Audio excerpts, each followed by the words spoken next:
Daniel Ting. Satu lagi cross untuk mendapatkan siapa saja dalam box. Tandukan yang tidak tepat dari Paulo Josue. Arif Aiman untuk Malaysia. Gol. Yes. 3-2. Ingat, comeback is real. Walaupun itu adalah gol sendiri. Dihantar ke tengah. Satu lagi tandukan. Yes. Gol penyamaan. Dion Kul sekali lagi. Ini yang kita mahukan. Bangkit, harimau bangkit. Kita sampai tapi close control yang ditunjukkan oleh Arif Aiman. Peluang di sini untuk Malaysia dan Faizal Adil. Yes! 4-3. Malaysia di depan. Malaysia mempunyai peluang untuk memenangi perlawanan ini. Ya, Assalamualaikum dan salam sejahtera kepada tuan-tuan dan puan-puan. Selamat kembali ke podcast Bola Lagi. Sebenarnya selamat kembali kepada kami yang menghilang untuk satu jangka masa yang agak lama. Dan tetapi selepas peristiwa yang istimewa semalam perlawanan yang cukup istimewa kepada kita semua, rasanya terpanggil untuk kami untuk duduk dan rekod lah satu lagi episod kan. Kita kena rekod lah, dan ramai juga kawan-kawan yang bertanya rupanya kan, yang bertanya kenapa dah lama tak rekod podcast. So we are back for at least for now. Okay, we are back at least for now untuk episod ke-13 kalau tak silap. Okay. So sebelum itu aku ingin mengucapkan selamat datang lah kepada panelis-panelis kita, panelis-panelis tetap podcast Bola Lagi. First aku nak ucapkan selamat datang kepada saudara Azim. Saudara Azim yang sekali lagi join kita daripada The Battery of Sarawak. Selamat datang Azim, selamat datang. Ya, terima kasih saudara Zul. Dan saya juga bergembira bertemu dengan saudara Phil dan saudara Afan sekali lagi. Sebelum memulakan podcast, saya nak memohon maaf kerana tidak hadir ke podcast yang satu sebelum ini kerana betul. Saya merasa bersalah betul lah membiarkan anda semua berjuang bersendirian tanpa saya. Heavy lifting to do all the heavy lifting. Betul. Macam dah tak ingat dah benda tu. Betul. So sekarang berjumpa dengan anda saudara-saudara semua sekali lagi, amat gembira lah. Okey, kita Zim, berbincang tentang pasal-pasal. Semalam perlawanan Malaysia melawan Kyrgyzstan, tengok kat mana? Tengok kat rumah kucing. Alhamdulillah. Okay. Ya, Okay Zim, welcome on board. Okay, untuk panel tetap kita kedua, Phil. Assalamualaikum Phil. Selamat datang. Assalamualaikum. Alhamdulillah. Selamat datang dan selamat kembali juga pada rakan-rakan. Glad to be back. Yeah, glad to be back. Okay. Okay Phil, welcome on board. Dan last but not surely not least, pada saudara Pan, selamat datang Pan. Terima kasih. Macam saudara Azim cakap tadi lah, lama tidak berjumpa dengan rakan-rakan se-podcast. Okay, terima kasih. It's going to be quite a long episode sebab dah lama sangat kita tak ada ni kan. So kepada tuan-tuan dan puan-puan yang tengah mendengar ni kan, sebab kita tak ada recording video kan, just for your information lah. Apan dalam recording ni dia pakai muffler Palestin. Memang solidariti kepada Palestin lah. Viva Palestin lah kan Apan. InsyaAllah. Kerana masih bersolidariti dengan saudara-saudara kita di Palestin. Okay, itu saja dulu untuk introduction kita. We will go straight to part 1 of the podcast. So, tuan-tuan dan puan-puan, bertemu kembali kita ke bahagian pertama sebentar nanti.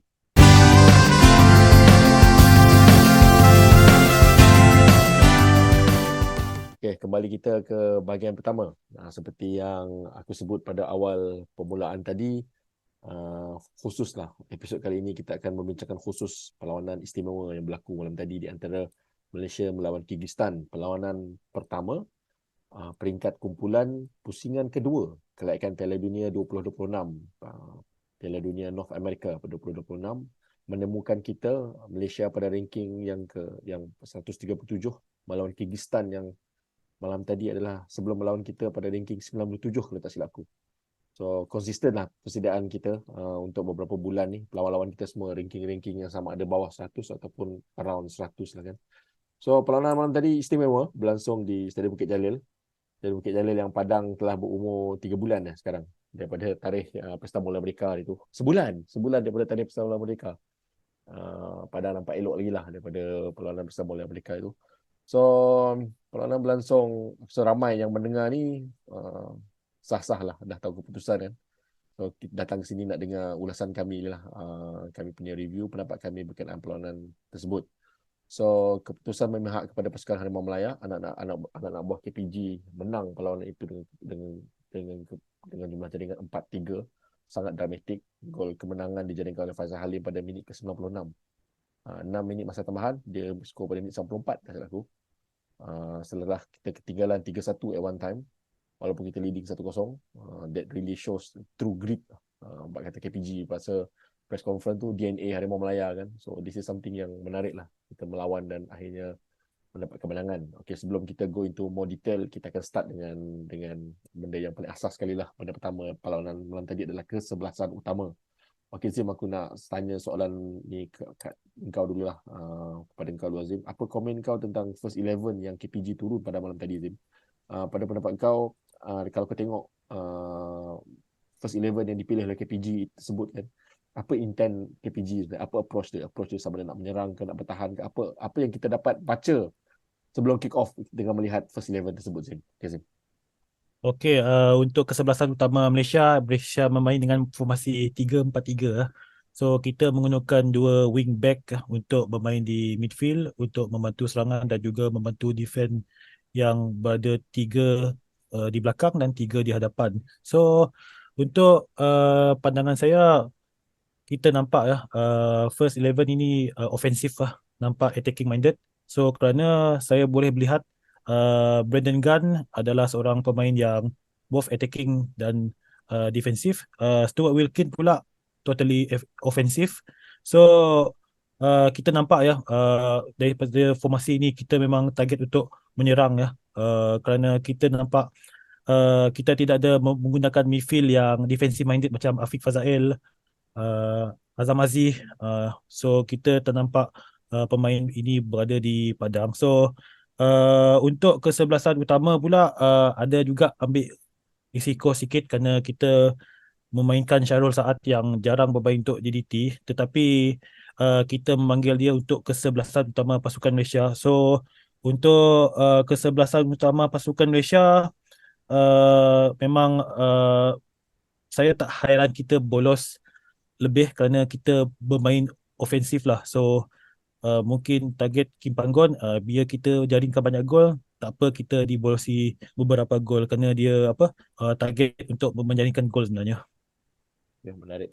Kalau itu pada analisis Azim lah, yang mana KPJ menggunakan approach attacking is the best form of defense kan. So membuahkan hasil pada awalnya minit ke-7 kita skor. Kita skor hasil tandukan Dion Cools. Kalau macam yang aku share dekat WhatsApp tu kan, snapshot of the move tu kan, sebenarnya aku dah baca sama sebenarnya yang cakap corner tu sebenarnya nampak macam rutin yang kita memang praktis. So kalau kau nampak snapshot aku bagi tu memang nampak Brandon Gunn dah ready untuk block runner supaya Dion Cools. So nampak lah. So we did that, we managed to score.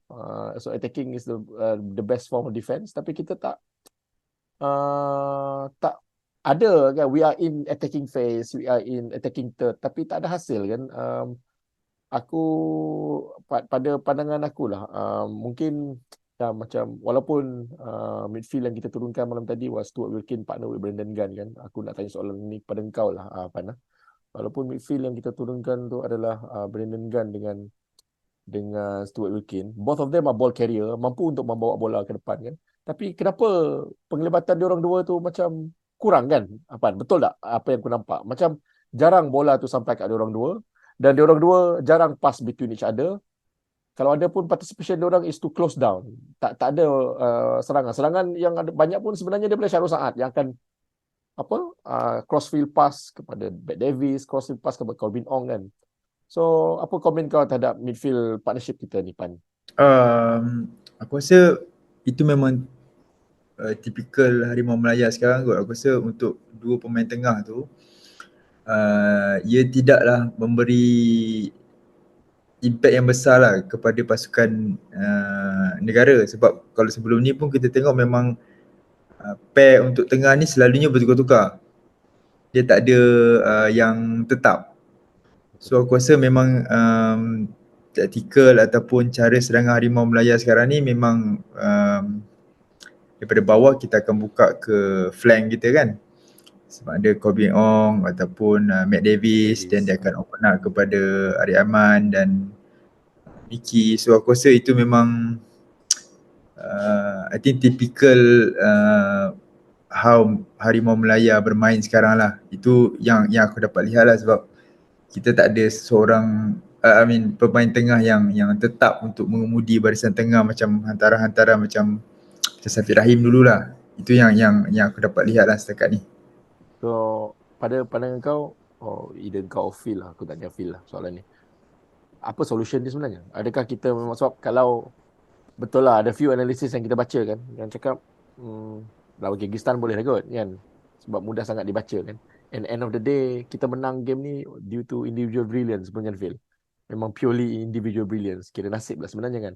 So, at times it will work, tapi most of the time it won't work. Especially kalau main kat Piala Asia lawan lawan Jordan, lawan Bahrain, lawan Korea Selatan kan. You cannot, tak boleh nak berharap dengan Corbin On yang kita dah nampak dah memang tak boleh main more than 70 minutes dah memang kantoi dah.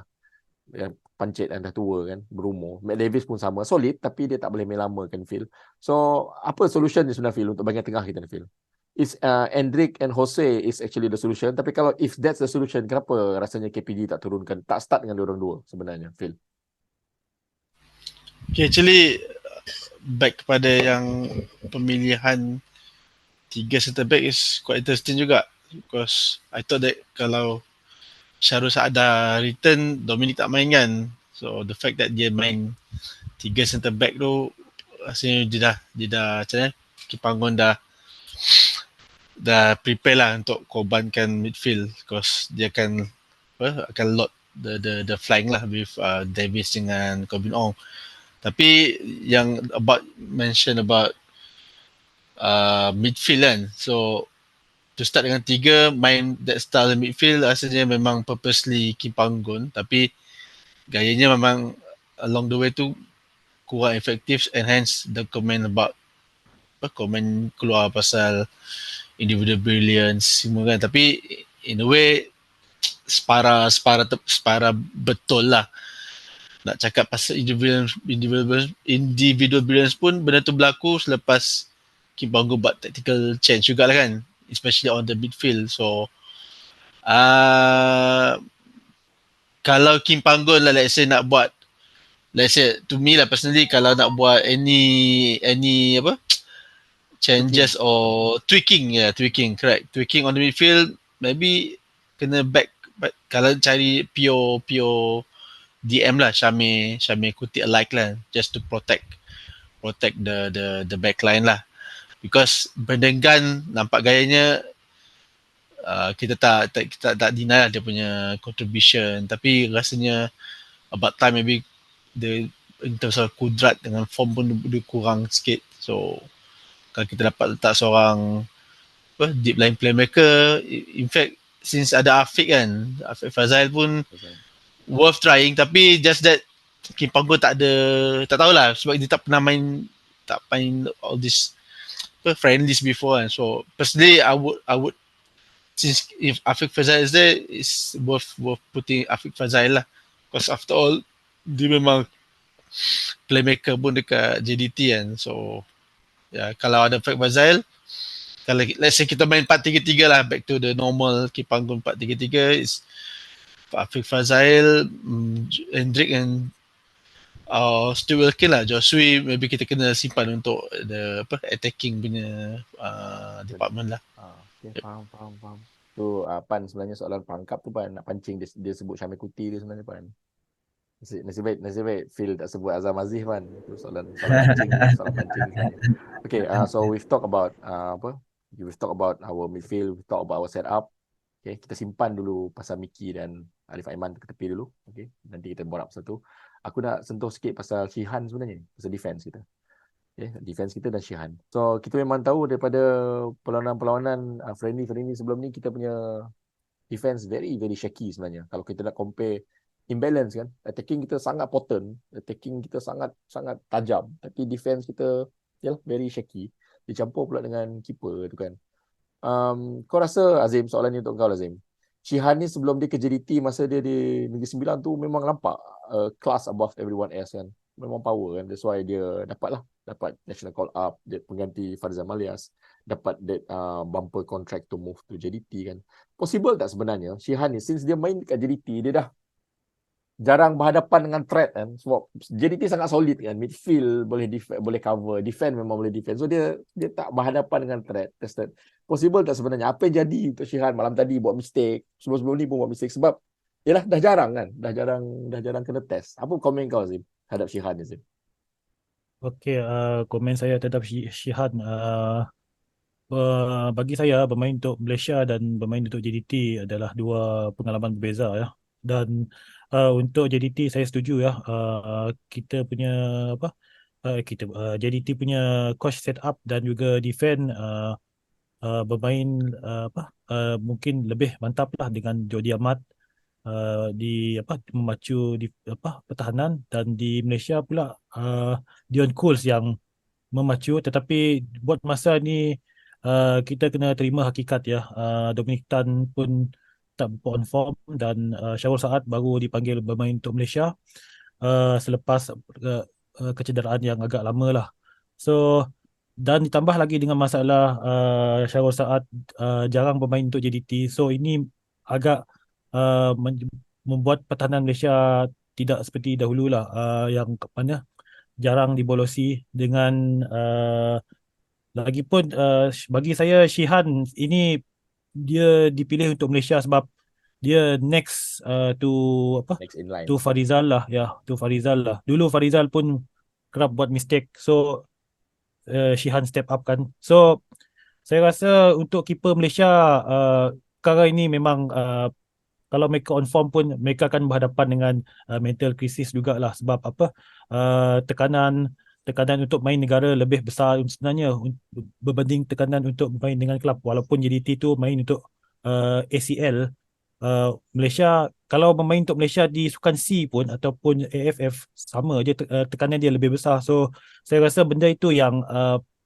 penjaga gol seperti Shan perlu adapt ya. Kita nampak dulu Khairul Fahmi pun ada masalah macam ni juga. Perform di 2010, dia pergi tumbuk bola masuk gawang sendiri 2012. So Shihan pun saya rasa mengalami perkara yang sama lah. Ini goalkeeper Malaysia punya sindrom lah saya rasa untuk bola sepak Malaysia ni lah. Yalah, aku rasa kita ni pemerhati amatur pun nampak kelemahan-kelemahan tu kan. Apatah lagi KPG memang pro kan, dia pun nampak aku rasa lah kelemahan tu kan. So dia lah, betul lah dia akan kata orang square pegs in round holes kan. Dia gunalah apa yang dia ada untuk solve the problem walaupun kelemahan masing-masing kan. Okeylah, so itu tadi kita dah sentuh dengan set up pemain kan, set up pemain, macam mana tactical approach yang dilakukan oleh KPG, semua everything kan. Aku rasa it's time lah untuk kita berbincang macam aku sebut tadi, our attacking side was very important, memang deliver lah last night kan. So Phil, Arif Aiman Phil, what do you have to say about Arif Aiman Phil, our Mr. MVP Arif Aiman? Arif Aiman bukan setakat MVP, dalam tadi ada satu gelar lagi, Star Boy. It's not even Wonder Kid kan, just Star Boy. So Arif Aiman is Arif Aiman lah. So dia still Kim Panggon lucky lah, I mean bernasib baik memiliki Arif Aiman. Pada sama dia pun ada Faisal Halim kan. So dua best players dekat Malaysia, and both setiap kali menyarung jersey Malaysia memang akan selesai perform lah, non form. Tapi Arif Aiman 4 assist, dia different class. So my take is we are really lucky to have him, and potential masih banyak for Kim Panggon to tap in, and rasanya sky is there sky is the limit lah for Rahmat. InsyaAllah he can only get better lah. Rahmat just dia perlu keep membumi lah, and keep working hard, be humble, and there's only good things for Rahman lah in the future. Menarik itulah. Nampak sebab antara kritikan yang kita sendiri selalu bagi kat Arif Aiman ni, dia tak bawa form JDT dia kepada national team kan. Sampai to the point yang kadang-kadang kita tuduh yang TMJ suruh KPG slow down kan Arif Aiman punya kan agenda kita ni against JDT kan. Tapi itulah, he delivers lah. Last night he really delivers lah. Afan, kita sentuh pasal Fazal Halim pula. Afan, kita sentuh pasal Mickey pula Pan lah. Satu yang aku perasan pasal Mickey ni, since following closely for the past 2-3 tahun lah, nampak Mickey sudah kata orang progress lah, membesar menjadi very player, not only skill berskill dan berprestasi tinggi kan, tapi sebagai pemain attitude kan, cara dia berhadapan dengan press, cara dia jawab soal jawab masa di media zone, semua everything nampak Fazal Halim memang semakin matang lah Pan kan. So apa komen kau pasal attitude Fazal Halim ni Pan untuk perlawanan ini dan malam tadi especially, tapi perlawanan sebelum inilah untuk Malaysia, apa komen kau terhadap attitude dia sekarang Pan? Aku rasa dia sangat konsisten daripada kelab dan ketika bermain dengan negara pun aku rasa dia sangat konsisten dengan prestasi dia. Walaupun banyak cabaran lah kan, sama ada dia digantung lah, berapa bulan dia tu tergantung kan. So almost 2 months dah habis gantung tu? Dah habis dah.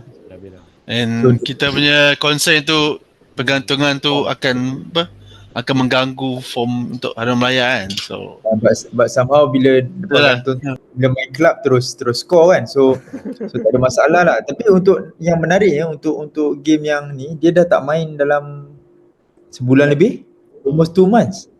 The last game bila September kan. So aku agak surprise juga macam dia boleh konsisten maintain dia punya prestasi tu dan bermain seperti biasa lah, macam tak ada benda lah. So aku rasa disiplin, attitude sebagai seorang Fazal Halim, itulah dia. Memang dia dah berikan segalanya lah bagi aku. Aku rasa kita konsisten lah, kita echo lah Phil punya pendapat tadi kan. We are lucky sebenarnya dapat Fazal Halim dan Arif Aiman yang setakat ini form maintain kan, dan attitude pun nampak membumi kan, rooted semua everything. We are lucky lah. So memang aku rasa progress kita di kelayakan Piala Dunia, progress kita di Piala Asia lepas ni, dan progress kita untuk untuk kekal panjat tangga FIFA tu memang nak tak nak memang bergantung pada diorang dua lah kan. So we are lucky lah. So malam tadi memang it's the Arif Aiman and Fazal Halim show lah.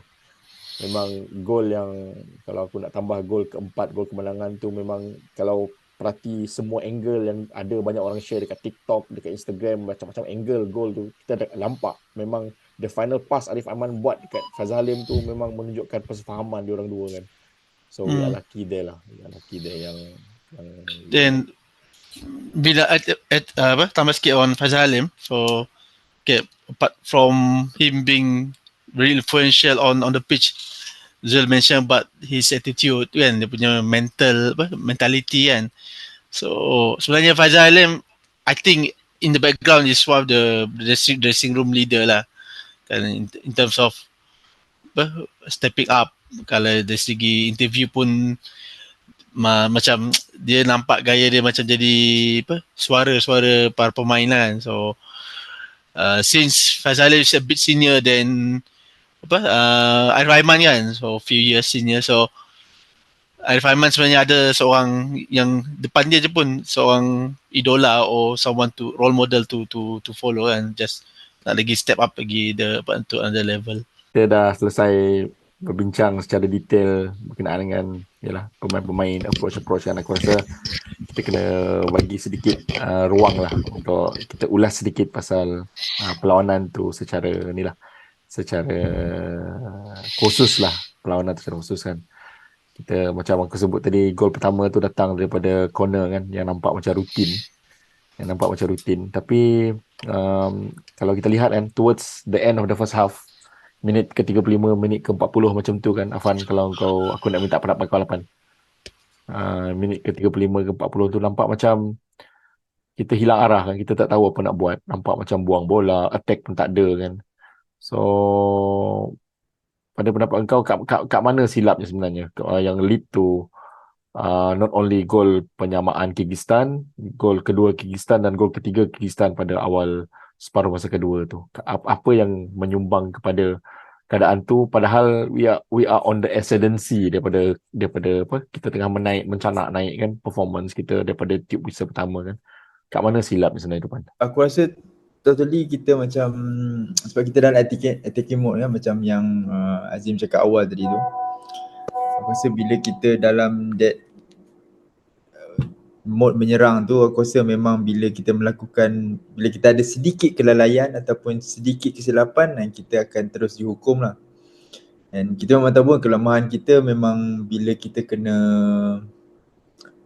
counter attack kan, dan somehow player kita macam tinggal 2-3 orang je kat bawah. Aku rasa itu konsisten lah, daripada perlawanan-perlawanan sebelum ni pun memang perkara-perkara begitu sering berlaku lah. So bila kita tengah dalam attacking mode, bila kita kena counter ataupun ada serangan balas daripada pasukan lawan, memang kita akan nampak barisan pertahanan kita akan sedikit goyah, dan ada sedikit kesilapan tu lah yang terus menghukum pasukan kita lah. So kalau kita tengok gol pertama, memang dia susun serangan daripada belah kanan gol kan, dan attacking, dan terus walaupun ada diselamatkan dua kali, but sama kali ketiga tu dah memang boleh menjadikan gol lah. Yang kedua kita tengok serang balas, terus attack dan gol. Yang ketiga pun sama, dia susun and attack. Aku rasa sangat mudah lah. Semua gol tu macam Avoidable. patutnya boleh save kot. Tapi tak tahulah, memang itu mungkin lumrah dia lah bila kita dalam mode menyerang lah. Gol kedua tu kalau kita ingat, dia daripada long ball keeper dia. Betul. One football. Dion Kuz try to head but miss, dan daripada situ kantoi dah kan. Daripada situ dah nampak kantoi. That one time Dion Kuz buat mistake while heading the ball, was punished by it kan. That's how international football is lah. Kau buat mistake je, memang kena punish terus kan. Kita je tak pernah punish orang. Orang duk punish kita. Kita buat mistake je orang punish kita. Orang lain buat mistake tak pernah pun kita nak punish. And gol ketiga tu kalau korang perasan, that before Kyrgyzstan got into the attacking phase tu, final phase tu, sebenarnya Corbin Ong yang bawa bola sebenarnya. Dia bawa bola, dia duk tengok kiri kanan, pap, dia kena dispossess, terus susun attack Kyrgyzstan, terus dapat gol. Tapi itulah, aku setuju lah kata kau, Pan, macam konsisten lah pula sekarang kan. Tapi aku tengok towards the end tu risau juga kan, bila dah kita attacking kan, yang tinggal kat belakang tu Dom kan, Dominic tinggal. Aku tengok, aduh hai, yang cuba nak fight bola dengan striker Dominic pula kan. Aku macam sudah kan, tak apalah, but itu cerita malam tadi lah kan. Tapi okay, memang betul kelemahan defense kita adalah sesuatu yang kita need to look into lah. Kyrgyzstan boleh lah kot kita survive kan, dan sebelum ni macam India, China boleh lah kot, Tajikistan boleh lah kita selamat kot. Tapi aku tak rasa Song Heung-min akan kasih chance lah kan. Kalau dah macam tu kan, Song Heung-min memang kata orang salivating lah kan, memang salivating lah tengok spaces yang kita bagi, mistake kita bagi. Dia macam defense kita macam tak boleh kena pressure sikit. Kena pressure je, the whole crumble terus kan. Pressure terambak macam, itulah, tak apa. Macam kau cakap, memang pattern dia macam tu.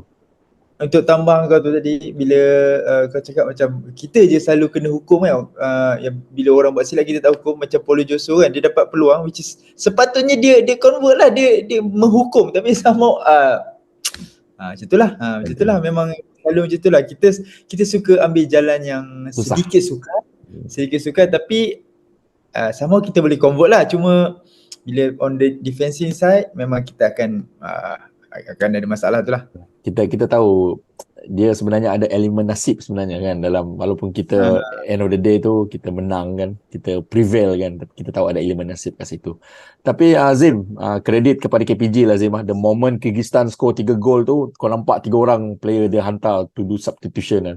Aku have to be honest lah, masa 3-1 tu kau dah macam sampah. Memang takkan jadi lah, memang you don't come back from 3-1 lah kan. Lawan lagi kepada Kyrgyzstan, kau tengok Dominic Tan kat bawah tu kan, memang it's not happening lah. Tapi KPG think otherwise kan Zim. KPG yakin lagi kan Zim. Aku to be honest, bila aku nampak 3 substitution tu macam formality sebenarnya. Tapi rupanya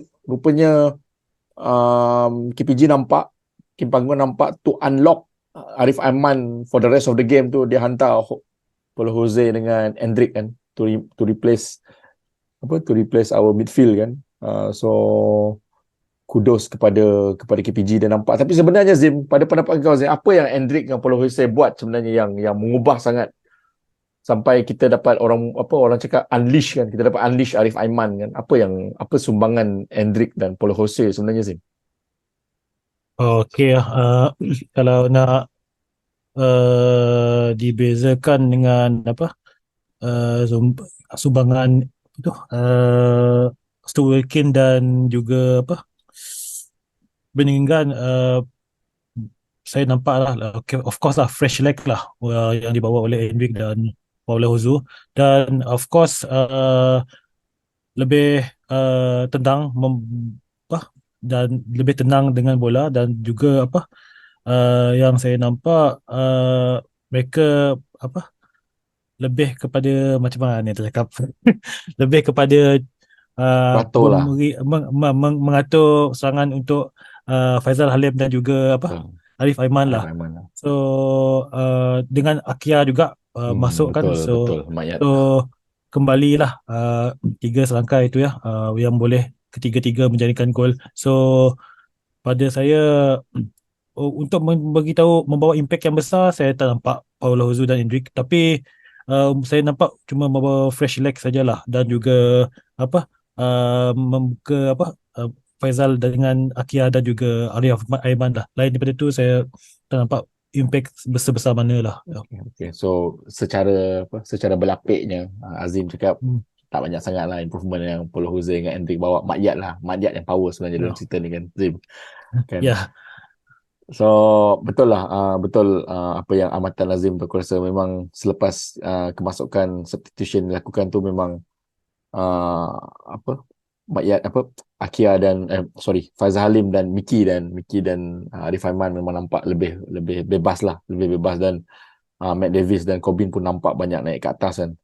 So that actually help us to secure the win lah. Phil, kalau kita dengar Phil, semasa press conference right after the game kan, KPG said this is some sort of like DNA pasukan Harimau Melaya kan, it's in the DNA untuk terus melawan, tak give up kan. It's pelik kan Phil sebenarnya untuk kita yang dah lama, we claim ourselves OG kan, lama tengok bola Malaysia kan, tapi this team memang betul-betul tak give up lah Phil kan. Attitude tu memang ada lah. We have to, apa komen kau Phil terhadap attitude tu? Itulah, of course, borak-borak among Liverpool fans kita biasa we are used to this last minute comeback semua with Liverpool, but for once when you involve Malaysia it feels really different lah kan. So actually kita pun ada that the so-called mentality monsters inside us lah. So again lah, ini kita dah sebut berkali-kali kan, memang is credit kepada Kim Panggon kan, pertahankan kepimpinan Kim Panggon. This is what it's all about. This apa yang Kim Panggon bawa kepada tim. Dia tahu maybe tactically kita still developing lah, still lacking. Tapi what he try to instill within the players is the never say die attitude lah kan. You're playing for Senancana di dada kan. This is all your country, for the pride of the country, for the fans. Dia tak pernah putus-putus pun mention about betul. Playing for the fans kan, playing for the fans, and the same ikut by the captains kan, semua cakap pasal playing for the fans. So mentality wise, personally aku tak rasa kita bukanlah perlu risau, tapi kita dah jauh sangat lah improve. Aku garanti benda ni takkan berlaku pun few years ago kan, to have this comeback at the big, bukan biggest stage, I mean the highest level dekat AFC Asian level kan. So nevertheless kat part tu kita dah kira improve banyak sangat. Tapi mention about yang discussed by Afan earlier kan, something still lacking is the game management part lah. Yang tu rasanya Kim Panggon pun dalam proses, aku yakin lah dia tengah try to fix dia lah, macam mana dia fix on the mentality on the attitude part of the squad. Of course, bersama game management is definitely part of what box yang dia kena tick lah untuk to prepare for the Asian Cup or later stages of the qualifying. Okay, betul-betul. Aku rasa kita dah cukup lah kot. Kita dah bincang panjang lebar. Kita dah buat analisis pre-game, during game, kan. To in-game punya management, kita dah borak, kita dah apa yang patut improve, semua everything. Aku rasa yang paling last aku nak petik pasal perlawanan inilah. Apan sendiri, kau sendiri Pan, kau cakap dalam grup WhatsApp kita kan. Dan kau masa gol Faizal Halim tu masuk, nampak dia celebrate tu betul kan. Dia berlari peluk-peluk staff dekat game panggung kan. So dia celebrate macam orang Malaysia, kau cakap kan. So kalau aku nampak ada orang komen kat Twitter juga masa Dion Kools score gol yang ketiga tu, to tie the game at 3-3, Kim Panggon tepuk tangan je, dia tak celebrate macam dia celebrate gol kemenangan tu 8. So nampak macam dia tak puas hati lagi, dia nak juga menang, dia mencari kemenangan tu juga, so dia dapatlah kemenangan tu. So pertahankan kepimpinan Kim Panggon lah Pan. Itu kempen kita sekarang lah Pan. Pada pendapat kau Pan, kau rasa apa lagi yang, maksud aku, apa yang KPG sampaikan, apa yang dia pengaruhi yang sampai player kita ni terikut-ikut kan sebenarnya dengan positivity yang dibawa oleh KPG ni kan Pan. So kau rasa apa lagi yang dia perlu, maksud aku, apa yang dia perlu teruskan lah Pan untuk memastikan mentaliti pemain pada tahap yang positif lah Pan. Oh, okay. Aku rasa beza pasukan negara sekarang dengan yang dulu ni, it's all about barisan kejurulatihan tu lah, especially aku rasa. Sebab set of player aku rasa kita ada sama je, walaupun kita ada different set of coaching staff. Tapi satu yang menarik tentang coaching staff, barisan kejurulatihan yang kita ada sekarang ni, aku rasa Kim Panggon ni dia cuba memberi keyakinan kepada pemain-pemain kita tu untuk terus mencuba. Aku rasa benda tu sebelum ni macam ada sedikit kurang lah kot. Sebab kalau dulu kita tengok macam mungkin cara kita main macam kita pasif, lepas tu kita macam try lah, tengoklah kan boleh score ke tak boleh score kan. Tapi ni kita boleh tengok macam kita berlari dengan bola, kita press, kita macam tengok set piece kan, semalam 2 gol set piece. Aku rasa macam lama dah tak ada benda-benda macam tu lah. Macam boleh pun kan. Macam you are against pasukan yang lebih fizikal, betul, tinggi. Sebab somehow you boleh buat macam tu lah. Of course lah, kalau tengok set piece tu macam Miki dengan Arif bukan dalam box, dan sama dia akan letak orang yang besar-besar dalam box, and somehow it works. So aku rasa macam dia memberi keyakinan yang lebih lah kepada player tu untuk utilize segala kebolehan dan bakat yang diorang ada. Itu yang aku nampak lah dalam Kim Panggon sekarang lah. Betul lah. Aku ada baca tweet cakap pasal dia punya servis disambung sampai 2025. Itu extension contract ke? Aku ada nampak. Extension. Betul, Midin mention about soon lah signing extension. Soon, belum lagi lah. Okay, 2025. Okay. Okay, I think last kali before kita tutup pasal perlawanan malam tadi tu, recency bias Ni orang putih panggil recency bias. Ramai yang cakap pasal perlawanan malam tadi tu, tak pernah comeback macam ni. Macam Phil sendiri pun cakap tadi kan, biasa Liverpool ni comeback kan Malaysia. Tapi kita lupa 2019 lawan Indonesia di GBK. Kita last minute goal Mamadou Soumaré kan. Last minute goal tu. Kita lupa. Recency bias. Prime Soumaré. So aku pun teringat sebab baca kat Twitter ada orang cakap sebenarnya lagi manis yang kemenangan di GBK. Aku baru teringat betul juga game tu trailing 2 kali kot. Dah lah main di Jakarta kan. 1-0 satu sama. Baru. Itu aku rasa betul. Itu lagi manis lah, tapi lah recency bias tak kisahlah. Semua manis. Okay, aku rasa cukup kita tutup untuk bahagian pertama dulu. Cukuplah kita bincangkan pasal perlawanan malam tadi. Kalau podcast disempat keluar hari Sabtu, esok pagi, kalau kesihatan aku membenarkan untuk aku edit terus malam ni, dia sempat keluar esok pagi. Peringatan kepada semua yang mendengar ni, jangan lupa beli paper, okay? Sebab paper hari ni yang keluar Jumaat ni tadi tak sempat. Paper Sabtu yang akan ada coverage. So simpanlah paper tu. Bukan selalu kita kalahkan Tim ranking lagi tinggi dari kita, dramatik semua penting. Simpan lah untuk kenangan paper tu, okay? So kita tutup untuk bahagian pertama dulu. Kita akan sambung bahagian 2 sebentar nanti. Terima kasih.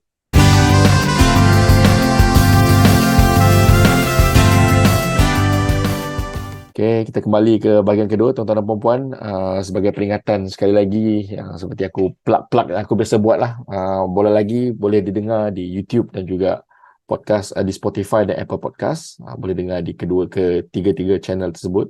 Kami ada di Twitter. Kalau kau ada yang nak berhubung, nak betulkan fakta ke, nak komen, nak ajak join sekali buat gabungan podcast kan, you can contact us dekat Twitter. Okay. Kita ke bahagian kedua. Bahagian kedua, of course lah kita ceritakan pasal lawan kita seterusnya, iaitu Chinese Taipei, atau nama lain dia adalah Taiwan. Game berlangsung pada 21 hari bulan, kalau tak silap aku kan. Tak lama lagi. Tadi Phil tanya aku, tim berlepas pukul bila tim berlepas? Aku pun tak tahu. Sebab dengannya besok pagi ni lah kot. Supposedly so, dengannya Kyrgyzstan itu seminggu dekat KL dah rupanya before lawan. Kata Haji Zainal cakap seminggu player Kyrgyzstan ada dekat KL.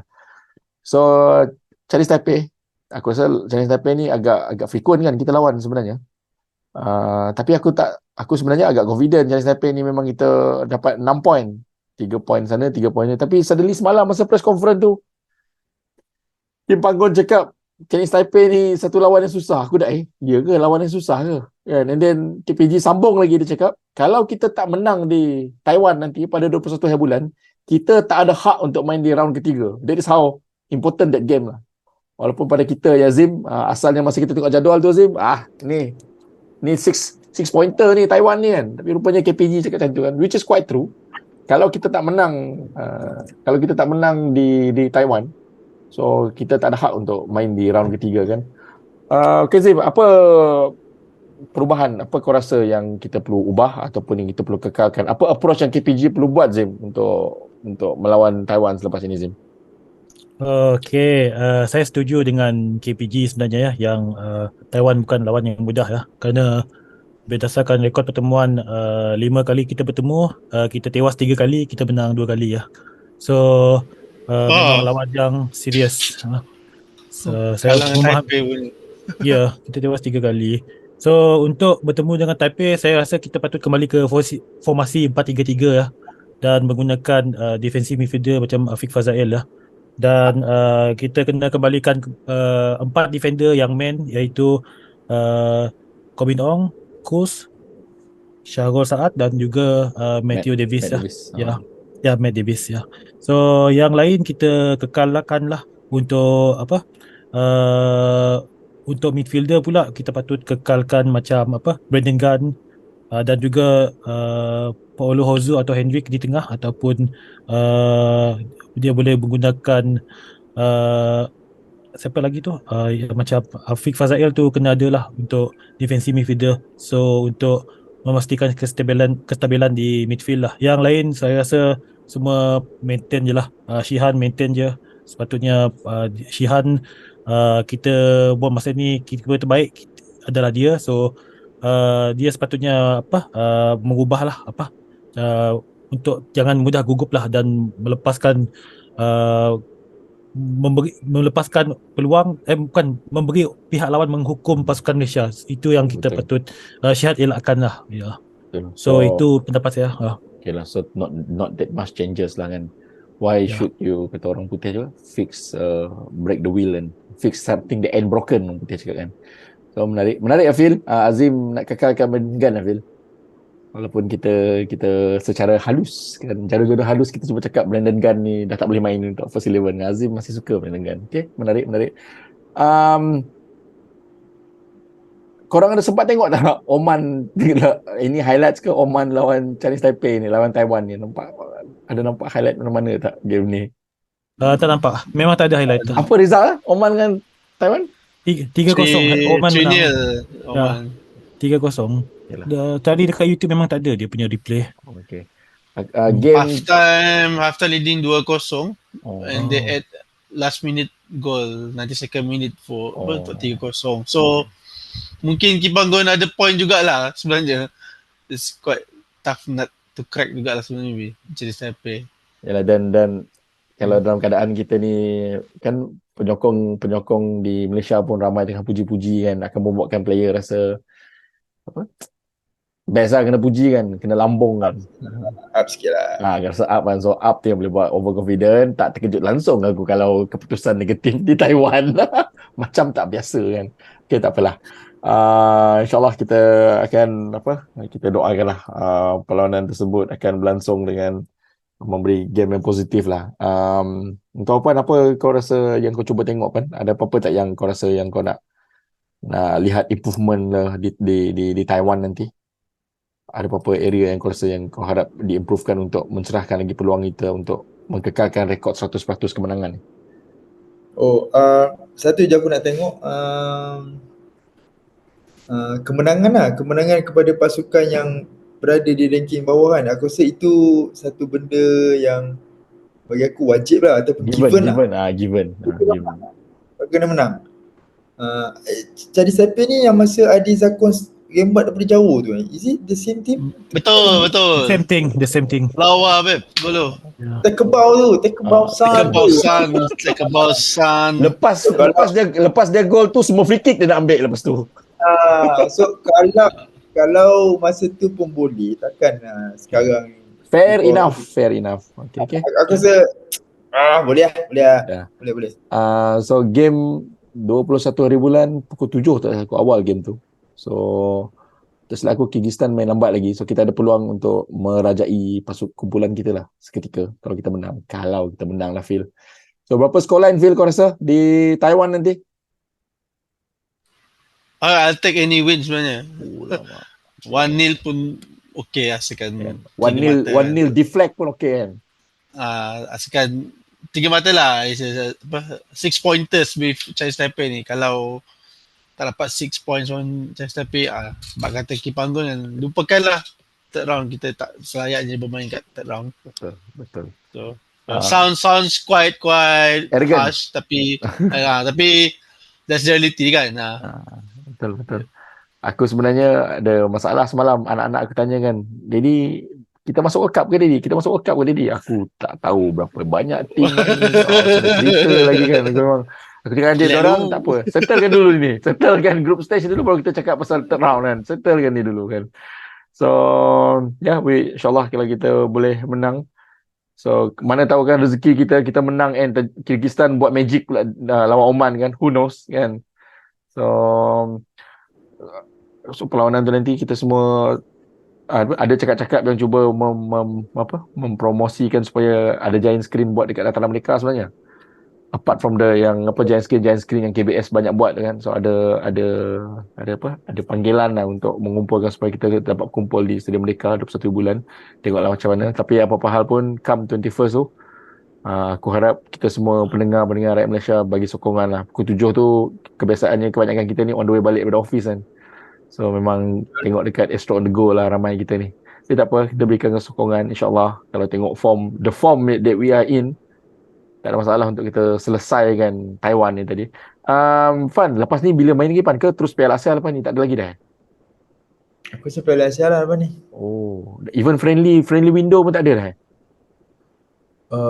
Mungkin Azim tahu kot. Aku tak rasa sekali aku tahu ni last lah sebelum Piala Asia. Wow, okay. Betul Okay. Kata Afan. So not only for the team, rasanya inilah dia kan, tak ada lagi lah KPG nak tambah player ke kan, nak try player apa pun dah tak ada. Inilah dia kan, rasanya inilah set team dia yang kena bawa ke Qatar nanti kan. Because next qualifying pun Oman is 21st March. Away to Oman, Muscat. So by then kita dah settle Asian Cup lah. Yelah, by then. Okay, menarik. Okay. Aku rasa yang World Cup qualifying ni yang World Cup sebelum ni pun kita almost kan rayak ke third round kan, tapi bila ada COVID dan ada dia buat carnival punya style tu dan kita kalah lah kan. Tapi macam Phil cakap tadi lah, buat carnival tu pun siam kalah juga oleh kita. Itu yang kalah bulu kan. So aku rasa ini sepatutnya standard kita, and kita sepatutnya boleh lepas di standard lah, which is layak ke Piala Asia secara automatik lah. World Cup tu mungkin lebih sangat jauh lagi lah bagi aku, tapi untuk third round ni sepatutnya boleh lah. Okay, so Sepatutnya so boleh. so dengan ini Pan, engkau adalah camp yang sama dengan Medina yang mementingkan kelaikan Piala Dunia daripada Piala Asia. Ini polemik netizen sekarang. Oh, okey. Kan? Aku okey je kot. Aku Kan? rasa Tak ada masalah bukan? Tak ada masalah sebab kau kena main banyak game yang berkualiti tinggi. Which is Betul. dalam ini ada satu part, which is Piala Asia satu part. So okey lah. Okey je. Tapi sedap je kutuk Midin nak play safe lah, tak berani nak nak target lah apalah. Alamak kan. Faham lah kita tak sangka jadi apa? Penyokong Midin. Midin. Tak pernah kita sokong Presiden FFM, tak pernah. Azim mana Azim? Kan. Okey, Azim, alalang kita ada sebut pasal Oman semua, kita tengoklah lawan-lawan kita yang jiran-jiran serantau kita, Zim. Apa nasib mereka, Zim? Kelaikan Piala Dunia ni, Zim. Kalau kau ingat Singapura, Thailand, Azim, apa nasib mereka, Zim? Nasib mereka sangat malang berbanding dengan Malaysia. Tapi untuk saya expect untuk Indonesia tewas kepada Iraq. Saya expect Singapura untuk tewas kepada Korea Selatan. Tapi Thailand tewas kepada China tu saya tak dapat terima lah sebab bermain di Thailand, so result paling bagus sepatutnya paling teruk sepatutnya Seri lah. Kerana kita Thailand leading kan, Jim? Yes, betul. Ya, dari segi result Malaysia boleh seri dengan China di China, Thailand tak boleh kalahkan China di tempat sendiri, tak boleh diterima lah. Dan Vietnam tewaskan Filipina 2-0. So so far untuk pasukan ASEAN hanya Malaysia dan juga Thailand. Vietnam saja mencatat kemenangan lah ya. Betul. So kena step up lah pasukan Asia Tenggara lah ya. Satu lagi keputusan yang menarik semalam was India kalahkan Kuwait kan, di Kuwait City kan, 1-0 kan. Yes, betul. Keputusan tu menarik lah. So secara matematiknya kita power lagi daripada Kuwait lah. Kan. Itu matematik mudah. Secara matematik. Mudah. Tapi Malaysia agak lama juga tak kalahkan dengan Kuwait dah sebenarnya. Aku rasa lawan tim Middle East mana-mana pun memang dah lama kot tak kalahkan. Lama, ya betul. Speaking of which, Pan, apa result kawan-kawan kita, kawan-kawan Piala Asia kita, Pan? Bahrain, Korea, Jordan. Jordan semalam seri dengan Tajikistan. Ui. So somehow Tajikistan leading dan Jordan samakan at the stoppage time. Okay. So Korea Selatan aku rasa menang dengan apa? Singapura. Tapi Bahrain aku tak sure lah. Bahrain aku tak aku tak tahu sama ada dah main ataupun aku miss dulu. Aku tak main lagi kot. Bahrain tewaskan Yemen. Wow. Oh okey. 1-0 2-0 lah. 2-0. Away. Wow. Ya. So secara tapi macam mana boleh Indonesia tu boleh kalah? Aku rasa aku tak expect dia kalah. I mean berapa? 5-1. 5-1. Kan ada headline Voket FC tu. Jordi Amat menjaringkan gol sendiri yang sempurna. Kerja nak ngaji.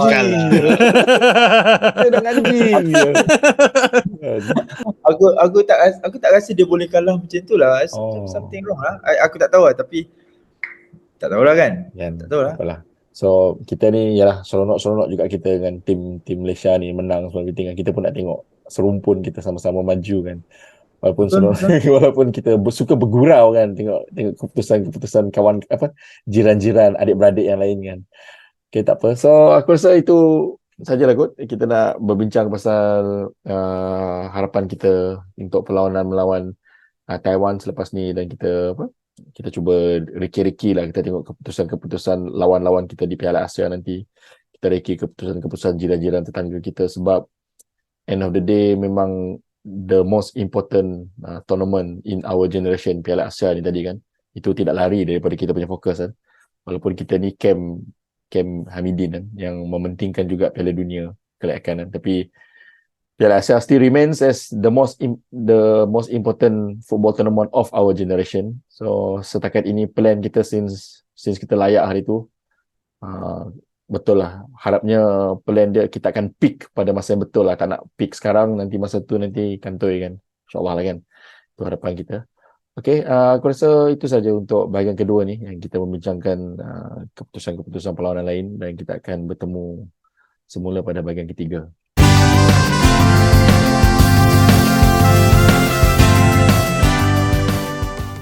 Okay, selamat kembali kita ke bahagian ketiga. Untuk bahagian ketiga ni sebenarnya episod ini dah cukup dah kuota yang allocation yang kita bagi, yang kita khususkan untuk bincang pasal bola sepak. Tapi untuk bahagian ketiga ni, kami daripada sidang redaksi podcast Bola Lagi ingin membawa perhatian tuan-tuan dan puan-puan kepada bencana kemanusiaan yang tengah berlaku sekarang di Palestin, yang mana lebih dari sebulan dan semenjak Oktober 7 dan sekarang dah 18 November, rejim Zionis terus membantai rakyat-rakyat Palestin di Gaza dan juga di tebing barat, yang kita sekarang tengah menyaksikan sendiri di hadapan mata kita krisis kemanusiaan yang meruncing kan. So regardless lah, tanpa mengambil kisah background kita ni agama apa kan, baik engkau Islam kan, non-Muslim, semua everything, ini kita patut lihat sebagai satu krisis kemanusiaan lah. Ya, mungkin Palestin tu tempat yang istimewa bagi kami umat-umat Islam kan. Mungkin tempat yang istimewa juga, betul apa, Jerusalem tu tempat istimewa buat rakan-rakan kita yang beragama Kristian, rakan-rakan kita yang beragama Yahudi kan. Tapi ini kita perlu lihat daripada kacamata kemanusiaan lah kan. So daripada berita-berita yang kita dengar saban hari semenjak hari itu, aku ingin menarik perhatian lah kepada semua orang untuk tidak melupai nasib-nasib mereka lah kan. Susah mana pun hidup kita, apa yang kita hadapi hari-hari, lagi susah rakyat-rakyat Palestin sekarang lah. So aku nak bagi peluang lah siapa-siapa, Azim ke Apan lah. Apan hari ni dia pakai maflar Palestin ni. Kau ada apa-apa Apan nak cakap berkenaan dengan isu yang kita hadapi sekarang berkenaan Palestin ni, Pan? Aku rasa tentang isu ni semua orang sudah faham ataupun mengetahui lah secara terperinci sejarah panjang Israel dan Palestin ni. Dan setelah perang hampir 40 hari lebih ni, kita tengok banyak kematian berlaku, terutamanya di kalangan orang awam, yang lebih menyedihkan kanak-kanak, wanita, orang-orang tua kan. Aku sebagai manusia biasa pun aku rasa macam rasa sedih juga sebab tak tahu nak buat macam mana kan, cara nak membantu tu. Tapi aku rasa sebagai sebagai manusia yang kita rasa ada simpati kepada orang yang dalam kesusahan, kita cuba buat apa yang terdaya lah. Mungkin dengan cara-cara kau sebarkan maklumat melalui media sosial, nyatakan sokongan melalui ada himpunan rakyat ataupun apa sajalah yang sumbangan wang ringgit, harta benda, mungkin and kalau yang tak mampu mungkin hanya doa untuk mereka. Aku rasa itu sudah cukup untuk kita memberi sokongan ataupun sesuatulah yang kita boleh bawa untuk kita bekalkan kepada rakyat Palestin yang sedang berjuang di sana. Itu aku punya pendapat ataupun cadangan lah kepada semua rakyat Malaysia lah, macam itulah. Aku setuju dengan kau, Pan. Sekecil-kecil usaha kita pun, semua usaha kita untuk memperingati nasib mereka, bersolidariti dengan rakyat-rakyat Palestin lah. So banyak tempat yang kita boleh bagi bantuan sebenarnya. Bantuan dalam bentuk wang ringgit, bantuan wang ringgit lah dalam keadaan sekarang ni nak selalu bantuan. Salah satu NGO, kalau masih tak pastilah, para pendengar masih tak tahu yang mana satu NGO yang nak disalurkan bantuan, kami cadangkan di sini untuk mencari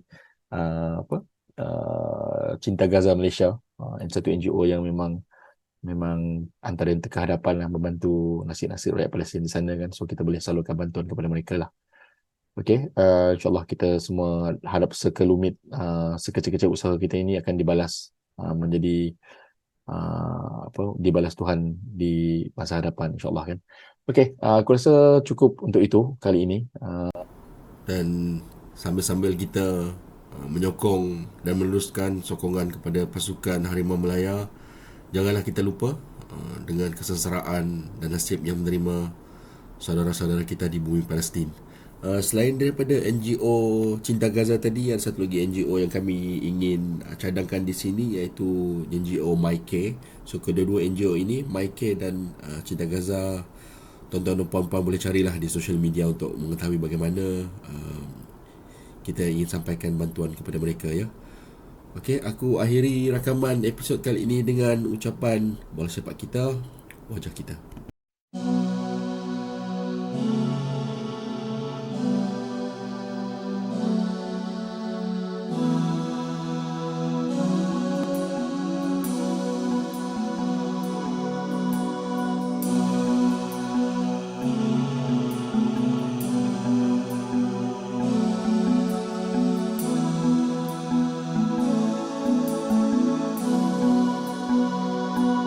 Tercalar pelangi dihiris gerimis, senja pun merangkak menutup mentari, terbias warnanya ke wajah.